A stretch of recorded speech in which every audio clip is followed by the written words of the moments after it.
nadie sabía que ese pitch no era para conseguir inversión, sino para exponer a un farsante. Y cuando el VP sonrió con soberbia, ya era demasiado tarde para él, porque en esa sala no todos vinieron a impresionar. Algunos vinieron a mirar de cerca quién caía primero. Cuando entré a esa sala de cristal, el aire tenía ese sabor metálico de los lunes con trampa. La luz rebotaba sobre los ventanales como si todo estuviera demasiado limpio para ser honesto. El edificio era de esos donde los pasillos huelen a bicé recién levantado y a café que cuesta más que el salario de una becaria. Había sonrisas entrenadas, relojes que decían «Yo mando aquí» y apretones de mano tan medidos como una ronda sit. Me habían citado para una reunión informal con el nuevo vicepresidente de operaciones de la firma, un tipo que, según los rumores, venía de cerrar deals en Miami y romper startups como si fueran fichas de dominó. Yo no iba como fundador ni como empleado. Iba con una tarjeta que muchos envidian, pero pocos entienden. Board Advisor Series A. Y eso, en ciertas salas, incomoda más que un auditor sin cita previa. Los 2 primeros minutos fueron teatro de oficina. ¿Agua con gas o sin gas?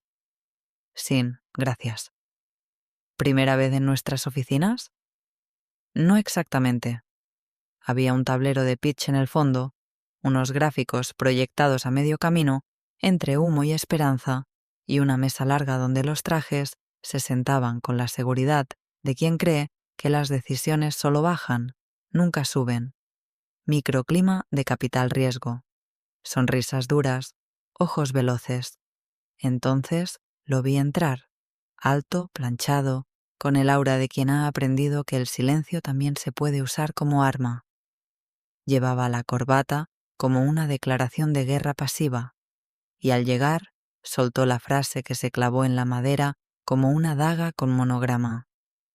¿Sabes quién soy?, dijo, sin extender la mano. La mitad de la mesa rió. La otra mitad se tensó. Yo solo sonreí, saqué mi tarjeta y se la ofrecí como quien pone una ficha en la mesa de póker. Él la leyó, alzó una ceja y dejó escapar un ajá, que no sonó a interés, sino a cálculo. Los segundos siguientes no se midieron en tiempo, sino en miradas.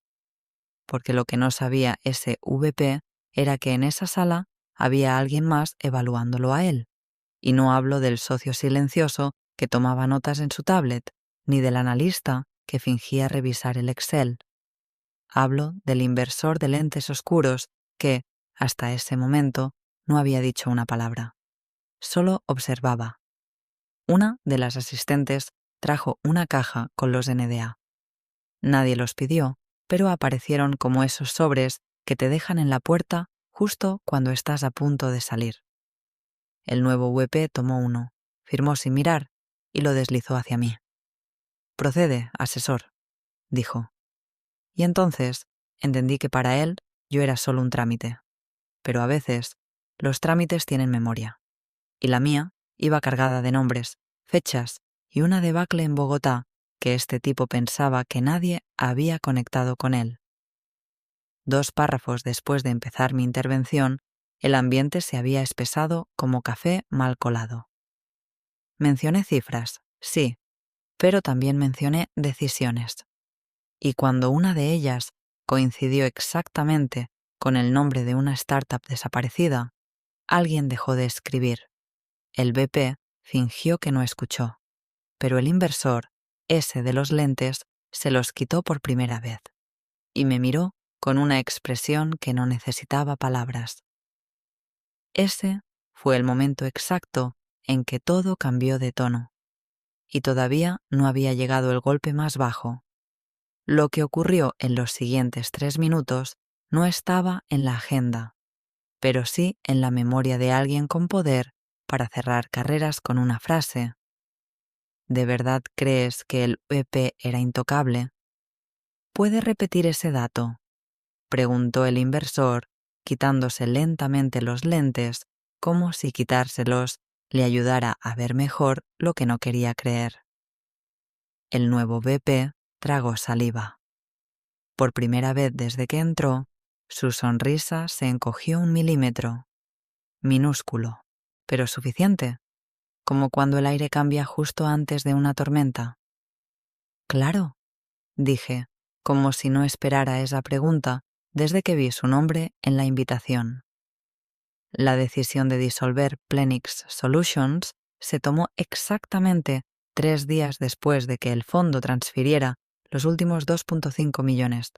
Y según los documentos, usted estaba en la junta. Eso no tiene nada que ver conmigo, interrumpió rápido, demasiado rápido.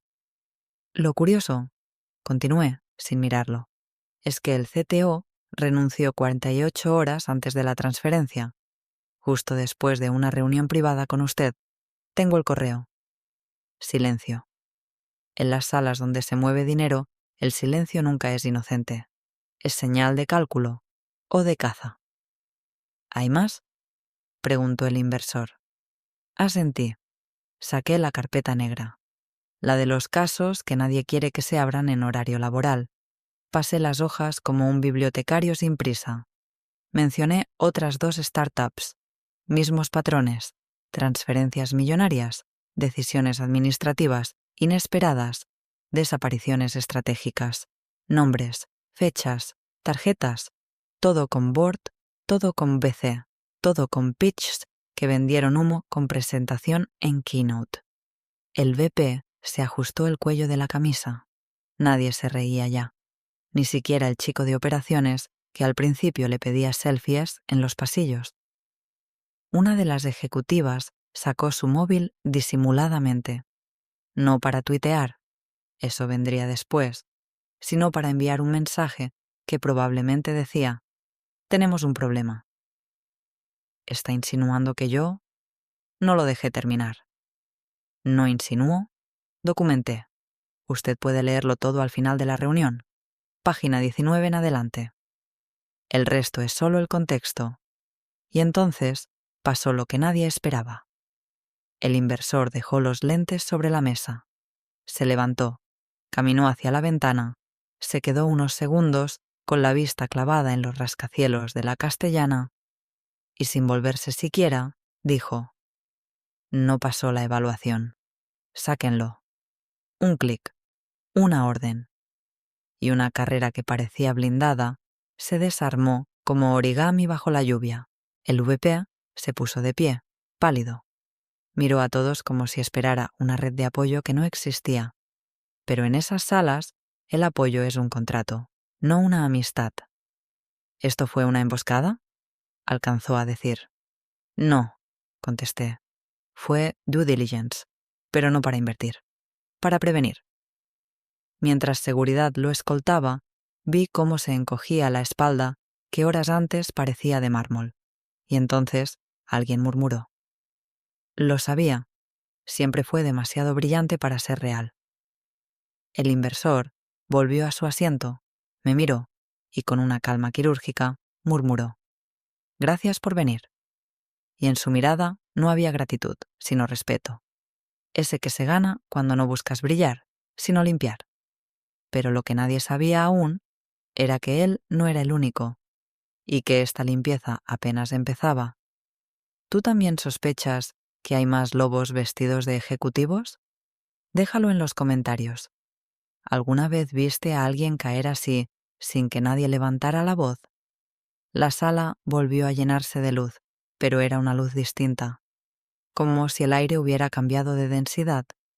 Algunos se acomodaban en las sillas, otros evitaban el contacto visual. El silencio que quedó tras la salida del VP no era de alivio, sino de expectativa. Yo no recogí mis papeles. Aún no, porque lo que acababa de pasar no era el final. Era apenas el punto de partida. Uno menos. Faltaban varios. El inversor giró su silla hacia mí, con los codos apoyados sobre los apoyabrazos y los dedos entrelazados como un arquitecto que observa planos antes de aprobar la obra. ¿Tienes algo más? Sí, dije, pero necesito que cierren las laptops y que nadie grabe. ¿Tan grave es?, preguntó alguien desde el fondo. No es grave, es sistémico, y aquí es donde se pone feo. Una de las ejecutivas, la misma que antes envió el mensaje, se levantó y apagó el proyector. Otra cerró la puerta con el seguro magnético. Una alerta muda recorrió la mesa. Esto ya no era una reunión. Era una auditoría silenciosa, en tiempo real. Saqué un sobre blanco con un solo nombre escrito a mano. Marco A. El CFO lo vio y palideció. Yo noté cómo sus dedos jugaron con el anillo de matrimonio, nerviosos. El inversor le lanzó una mirada seca. ¿Problemas, Marco?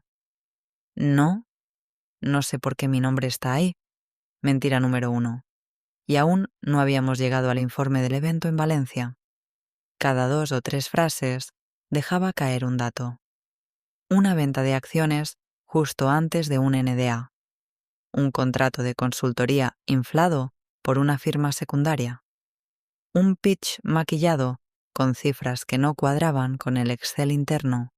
Y así, la sala se transformó en lo que de verdad era. Una cápsula de verdad forzada. Una trampa para los que alguna vez se creyeron intocables. ¿Estás haciendo esto por venganza?, preguntó Marco, intentando armar una narrativa desesperada. No, estoy haciendo esto por justicia reputacional, porque mientras ustedes se compraban relojes y sonreían en reuniones, los fundadores se comían los ahorros intentando salvar lo insalvable. Y nadie miró atrás. Los rostros alrededor de la mesa eran ahora máscaras tensas. Uno revisaba mentalmente sus correos. Otra se preguntaba cuántas firmas había hecho por presión. El asistente de dirección comenzó a tomar notas con letra temblorosa, como si de pronto todo lo que sabían del negocio ya no les sirviera, porque cuando cae el primero, el resto ya no camina igual. Y ese era el objetivo. El inversor respiró profundo. Luego dijo, «Sigue». Y yo seguí, porque había más nombres, más pitches y más tarjetas que en lugar de abrir puertas, cerraban carreras. Una tarjeta puede ser un pase de entrada o una señal de advertencia. Y en aquel momento, la mía, blanca sin logo, con solo 3 líneas grabadas a presión, se había convertido en una bengala silenciosa. Nadie la miraba directamente, pero todos sabían que representaba algo más que un simple título. Representaba acceso y, peor aún, memoria. Vamos a retroceder 6 meses, dije, desplegando otra carpeta, esta vez marcada con un adhesivo rojo que decía Serie A, fondo noviembre. Una risita nerviosa salió de la boca del analista más joven. La detuvo en seco el murmullo sordo del inversor. Atiende, esto es más importante que tus métricas. Abro la carpeta. Empiezo a leer. Se trata de un pitch en el que participaron 5 personas. 2 de ellas estaban presentes en esa sala. Una de ellas era la responsable directa del due diligence financiero. En ese informe, los activos estaban sobrevalorados en un 213%, expliqué, y los contratos proyectados para Q3 nunca existieron, pero el fondo invirtió igual. Eso fue una excepción, intentó justificar la jefa de producto. ¿Una excepción que se repitió 3 veces? ¿Con firmas cruzadas? Porque resulta que quien firmó como testigo de los ingresos también aparecía como asesor externo de la startup. Unos segundos de silencio, luego un clic. El móvil de uno de los socios, dejado descuidadamente sobre la mesa, vibró con una notificación visible. Urgente. Borrar los correos del caso Cadence. Demasiado tarde, porque ya tenía copias impresas. Y, más aún, alguien había hablado antes. ¿Quién les dio acceso a esto?, preguntó otro ejecutivo, con los ojos clavados en mí como si fuera un ladrón en su salón de trofeos. La pregunta no es quién me lo dio. La pregunta es por qué nadie lo detuvo antes. Ahí lo noté. Un movimiento leve, casi imperceptible. Una ejecutiva deslizó su silla hacia atrás, no por miedo, sino por algo peor. Culpa. Ella lo sabía, desde hacía tiempo. Y ahora, ante todos, el peso de ese silencio se convertía en evidencia. «No podemos hacer esto así», dijo uno de los fundadores. «Hay procesos, hay protocolos». ¿Y cuántos protocolos siguieron cuando firmaron NDAs que callaban despidos disfrazados de pivotes estratégicos? ¿O cuando justificaron ajustes con Excel que no sobrevivirían a una auditoría de secundaria? Todos callaban. Nadie defendía ya el discurso de innovación, porque no había nada más obsoleto que la mentira disfrazada de escalabilidad. ¿Esto va a salir a la luz?, susurró alguien. Yo respondí sin levantar la voz. Depende de ustedes.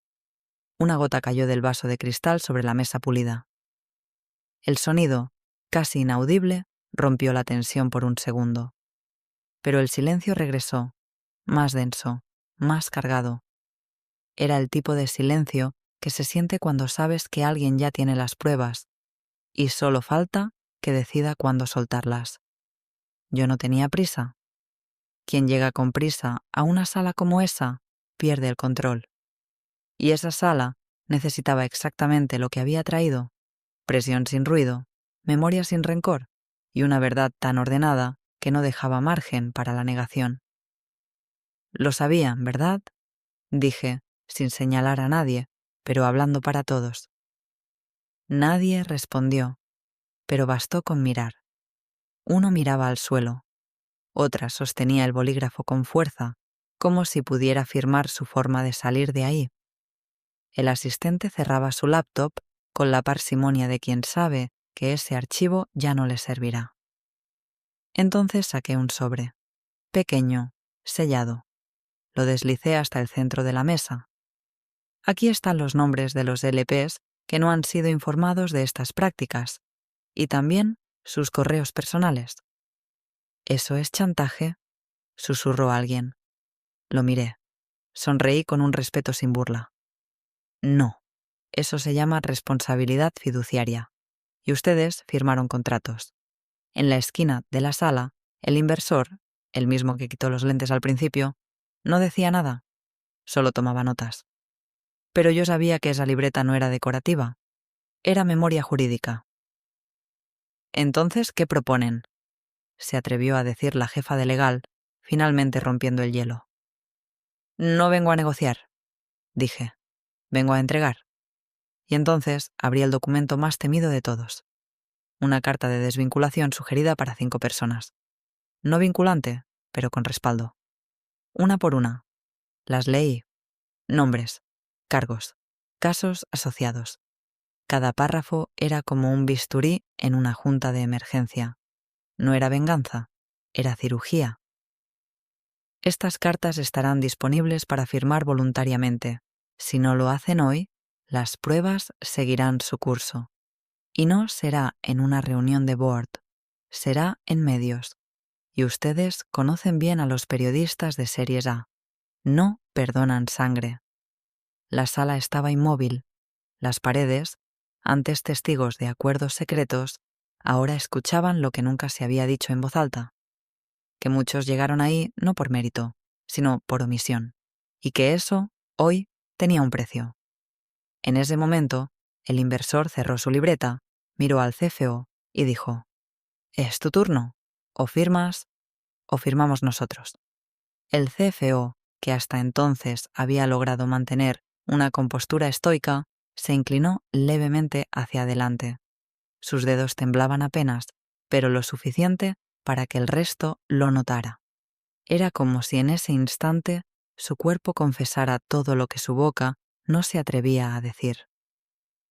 «Necesito revisar con mi equipo legal», balbuceó, estirando la mano hacia la carta. «¿Ya revisaron?», intervino el inversor sin levantar la voz. «De hecho, tienen una copia desde anoche. Solo que tú no sabías». Un murmullo sordo recorrió la mesa. Esa frase dejó en claro algo que nadie había querido asumir. Esto no era improvisado. Era una ejecución quirúrgica, una limpieza sin sangre, pero con bisturí afilado. Yo me mantuve en silencio. No hacía falta presionar. En el mundo corporativo, la vergüenza pública tiene más filo que cualquier amenaza. ¿Y si me niego a firmar?, intentó el CFO, levantando la mirada como quien aún cree que puede recuperar terreno. Entonces leeremos en voz alta los correos. ¿Cuáles correos? Le lancé el dossier azul, el que decía Marco e internas en el lomo. Los correos estaban impresos, organizados, resaltados. Fechas, horas, archivos adjuntos. Mensajes cruzados con asesores externos donde se referían a fundadores como lastres emocionales. Reuniones privadas donde se hablaba de inflar KPIs antes del due diligence. Y una nota especialmente cínica que decía: hazlo parecer un pivot. Nadie lee más allá de la slide 12. Tienes razón, Marco, dije, por primera vez pronunciando su nombre. Nadie lee más allá de la slide 12. Por eso traje la slide 13. Un silencio eléctrico. El tipo de silencio que grita. El tipo que llena salas de juntas y vacía carreras. El CFO respiró hondo, tomó la pluma y firmó. Pero no fue solo una firma. Fue un derrumbe. Un castillo construido sobre humo, cayendo en cámara lenta frente a los que lo habitaron y nunca preguntaron de qué estaba hecho. El inversor tomó la hoja, la dobló cuidadosamente y la guardó en su maletín sin prisa. Uno menos. Yo cerré el dossier. Lo deslicé hacia el centro de la mesa y dije: aún quedan 4 y 1 hora de reunión. Miré a la jefa de producto. Ella bajó la mirada. Luego al analista. Él sudaba. Y por último, al director de crecimiento.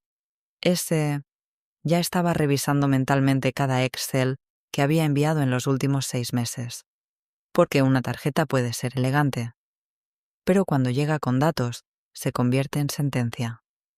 El director de crecimiento respiraba rápido, como si estuviera corriendo sin moverse de su silla.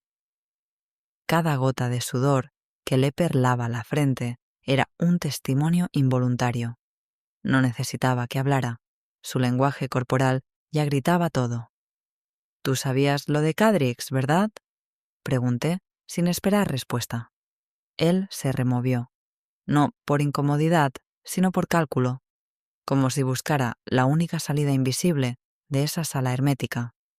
Pero no había ventanas abiertas, solo una mesa larga y demasiadas verdades sin retorno.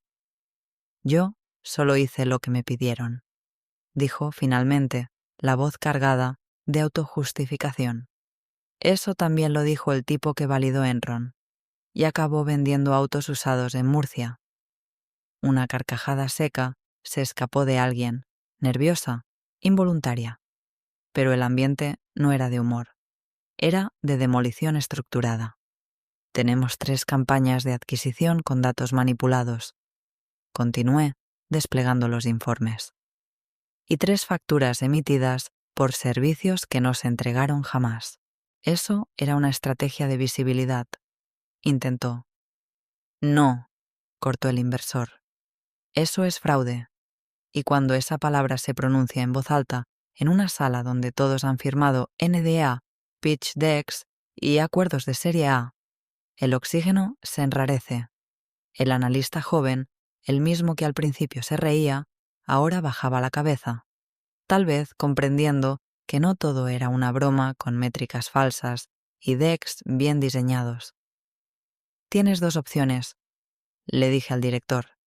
Firmas ahora y sales caminando. O esperas al email que enviará mañana el fondo a los LPs con tu nombre en copia visible. El tipo tragó saliva. Abrió la boca, pero no salió ninguna palabra. Entonces, simplemente asintió. Le entregué el sobre. Firmó. Ni una queja, ni una explicación, solo una caída. Otro traje menos en la mesa. El inversor se levantó. Caminó alrededor de la sala como quien inspecciona los restos después de una batalla. Vamos bien. A este ritmo terminamos antes del almuerzo. dijo sin ironía. La jefa de producto lo miró con furia disfrazada de dignidad. Ella no se levantaría. No aún. Su tipo de caída sería más lenta, más amarga. ¿Y tú? Le pregunté directamente. ¿Vas a esperar a que lea en voz alta el caso de Arxentia? ¿O prefieres contarlo tú? Ella no contestó, pero tomó su bolso y sin decir palabra salió de la sala. «Esa también cuenta como firma», dijo el inversor. Risas secas. Y un ambiente que ya no era solo tenso, era catártico. Porque cuando el miedo cambia de bando, la verdad se sienta en la cabecera de la mesa. Quedaban pocos en la sala, y sin embargo, el aire pesaba más que al principio. No por el número de cuerpos, sino por la densidad de las decisiones. El analista joven, el mismo que reía, luego sudaba, ahora temblaba, miraba sus manos como si no reconociera sus propios dedos. Yo lo observaba en silencio, no por crueldad, sino por método. Los que aún no saben que están atrapados son los más peligrosos. «Tú no firmaste nada, ¿verdad?», le pregunté suavemente. «No, solo hice reportes», contestó rápido, demasiado rápido. «¿Y quién firmaba esos reportes?». Silencio. El inversor se acercó, tomó una de las hojas que yo había dejado sobre la mesa. La giró hacia el chico. Era una tabla de rendimiento de campañas, columnas impecables, cifras perfectas, solo que eran falsas. ¿Reconoces esto? «Es de la presentación de marzo», balbuceó. «Sí. ¿Y sabes qué más encontramos? Que el archivo original tiene track changes y tu usuario aparece en el último guardado». El chico se desplomó en la silla como si le hubieran desconectado la columna vertebral. Yo solo hice lo que me dijeron. No sabía que eso era ilegal. «¿Y ahora sí lo sabes?», asintió con ojos cristalinos. «Entonces tienes dos opciones», dije. «Hablar ahora, nombrar quién te lo ordenó, o cargar con todo, solo». La decisión no tardó. El miedo, cuando no se ve, no paraliza, empuja. Fue Vanessa. Ella me dio los Excel modificados. Me dijo que no me preocupara, que todo era cosmética temporal para inversores. «¿Vanessa?», preguntó el inversor. «¿La jefa de relaciones?». Asentimiento lento. Y ahí lo supimos. El círculo estaba más cerrado de lo que creíamos. No eran errores aislados. Era cultura. Era sistema. «¿Tienes correos?». «Sí. Los tengo guardados en mi carpeta personal. Me daba miedo borrarlos». «Tráelos. Y si son reales, tu nombre saldrá limpio». «¿Y si no?». «Entonces serás otro nombre más en la lista». El chico salió. La puerta se cerró. Y por primera vez en horas, la sala quedó en un silencio honesto. No de miedo, no de poder, sino de algo nuevo. Limpieza. El inversor me miró, con cansancio y respeto. «Queda solo una. Vanessa». «Sí», respondí. «Y su caída va a hacer más ruido que todas las demás juntas». Vanessa no era una ejecutiva cualquiera. Era el tipo de persona que sabía entrar a una sala como si la hubiera diseñado ella.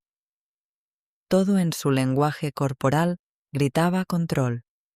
Postura erguida, sonrisa calculada, tono de voz medido al milímetro, y lo más peligroso de todo, la creencia absoluta de que nunca le tocaría pagar el precio. Entró como si no supiera lo que estaba pasando. Pero todos sabíamos que sí sabía, porque en el mundo del VC, cuando caen 5 en una hora, el sexto ya está revisando su LinkedIn. ¿Tan urgente era?, dijo al entrar. Estaba en llamada con Bogotá. Nadie respondió. El inversor solo señaló la silla.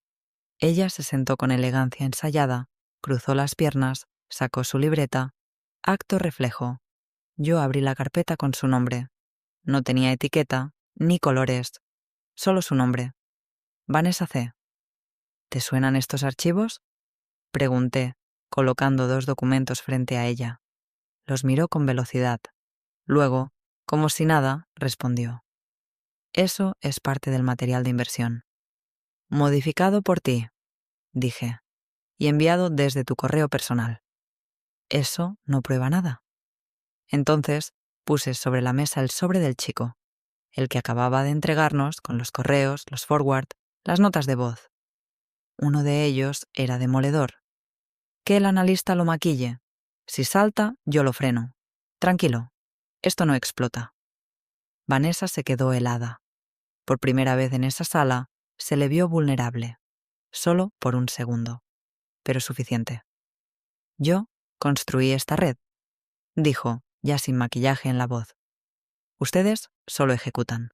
Yo traje las rondas, yo convencí a los LPs. ¿Y así me lo pagan? Nadie está hablando de pagos, respondió el inversor. Estamos hablando de limpieza. ¿Y tú? ¿Acumulaste demasiada suciedad bajo la alfombra? Ella se puso de pie. Esto lo van a lamentar. Tengo información que podría... No lo hagas, interrumpí. Si haces eso, se convierte en litigio. Y hasta ahora solo es reputación. La amenaza quedó en el aire, pero no aterrizó, porque el poder real ya no estaba con ella. Estaba en los correos, en los informes y en el hecho de que los LPs ya sabían. Vanessa se quedó en silencio. Volvió a sentarse. Miró la hoja de desvinculación. ¿Y si firmó? Te vas en silencio. Sin prensa, sin demandas, solo una línea en un correo de cierre de ciclo. Miró al inversor. Él no parpadeó. Miró al analista. Él bajó la vista. Y entonces tomó la pluma. Y firmó. No por rendición, sino porque entendió lo inevitable. Gracias, dije. Vanessa se levantó. No se despidió, solo se fue. Cuando la puerta se cerró, el inversor suspiró. ¿Y ahora? Yo recogí los papeles, sin apuro.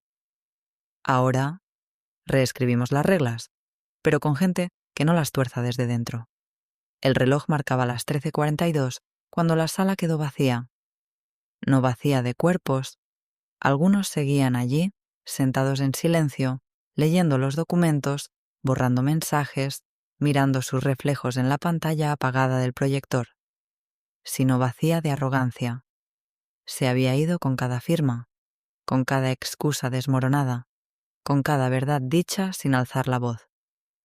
Yo guardé los últimos dossiers en mi maletín.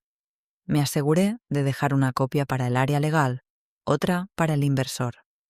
Ninguna para los que preferían olvidar. Porque la memoria es peligrosa cuando no se comparte. ¿Y qué pasa con los founders? Preguntó una voz desde el fondo. Era la ejecutiva de talento. Había permanecido callada todo el tiempo, como si el vendaval no la tocara. Pero sí la había tocado, porque los verdaderos damnificados de este circo no estaban en esa sala. Estaban en coworkings, en sus casas, en cafeterías, rehaciendo pitches, tratando de explicar a sus equipos por qué su startup murió sin motivo aparente. ¿Se les informará? Y a algunos se les reintegrará el capital. ¿Todos? No. Pero bastará con que el sistema sepa que ya no es impune. Salí de la sala sin mirar atrás, pero sentí las miradas, unas de alivio, otras de miedo y unas pocas de respeto. El inversor me alcanzó en el pasillo. ¿Lo haces seguido? Preguntó. Cuando es necesario. ¿Te pagan por esto? Me pagan por pensar lo que nadie se atreve a decir, y a veces por decirlo. Nos detuvimos frente al ascensor. Él me ofreció la mano. Buen trabajo. Buen sistema de respaldo, respondí. La puerta se cerró. El silencio del pasillo me supo a paz. Una que no se siente cuando se gana, sino cuando se limpia. Mientras bajaba, recibí una notificación en mi móvil. Un nuevo mensaje. Asunto. Consulta confidencial de otro fondo. Referencia. Comportamiento interno de su VP. La rueda no se detiene, pero ahora gira con menos mentiras, porque la próxima sala de cristal ya está lista, y en ella Algunos llegarán con trajes, otros con verdades, y yo con mi tarjeta. Board Advisor Series A. No es un cargo, es una advertencia.